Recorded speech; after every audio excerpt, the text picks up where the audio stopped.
अस्सलाम वालेकुम। ज़मीन वगैरह के मामलात में फ़र्द का लफ्ज़ क्यों इस्तेमाल होता है और इसका क्या मतलब है, आइए इस बारे में जानते हैं। जिस तरह आम जिंदगी में हम किसी शख्स को फ़र्द कहते हैं, इसी तरह गवर्नमेंट की दफ्तरी ज़बान में ज़मीन या अराजी के टुकड़े के पहचान और शनाख्त और मौजूदा मलकियत वगैरह जानने के लिए एक तफसीली कागज़ इस्तेमाल किया जाता है जिसको फ़र्द कहते हैं। असल में किसी भी प्लाट, अराजी, रकबा या जायदाद की फ़रोख्त के लिए आपको सबसे पहले इसके मालिक होने का सबूत चाहिए। इस सबूत के तौर पर इस जायदाद का महल वकू, इसका हदूद अरबा, पुराने मालिक का नाम, मौजूदा मालिक का नाम, प्लाट की खरीद या फरोख्त की तारीख और गवाहान के दस्तखत गवर्नमेंट के स्टैम्प पेपर पर मुआहदे की शक्ल में तहरीर किए जाते हैं। लेकिन चूंकि ये सब कुछ जाली भी बनाया जा सकता है, इसलिए इन सारी मालूमात का रिकॉर्ड गवर्नमेंट के एक सरकारी दफ्तर में भी रखा जाता है जिसको पटवार खाना या अराजी रिकॉर्ड सेंटर कहा जाता है। इसका इंतजाम संभालने वाले सरकारी अफसर को पटवारी कहा जाता है।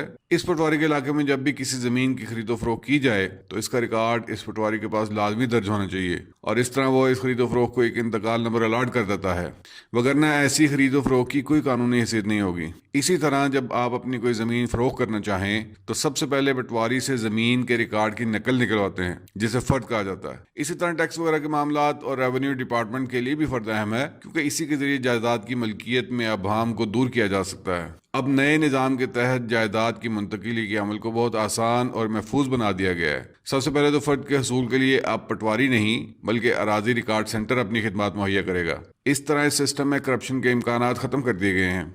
इस सिस्टम के तहत जायदाद की मुंतकिली के मंदरजा झैल मराहिल हैं। नंबर 1, अराजी रिकॉर्ड सेंटर से फ़र्द का हसूल। नंबर 2, जायदाद की खरीदो फरोख्त के लिए दस्तावेज की तैयारी।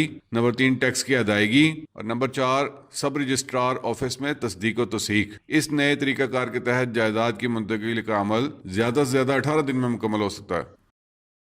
उम्मीद है आपके लिए ये सारी इन्फॉर्मेशन फ़ायदेमंद होगी। अगली वीडियो तक इजाज़त दें। अस्सलाम वालेकुम।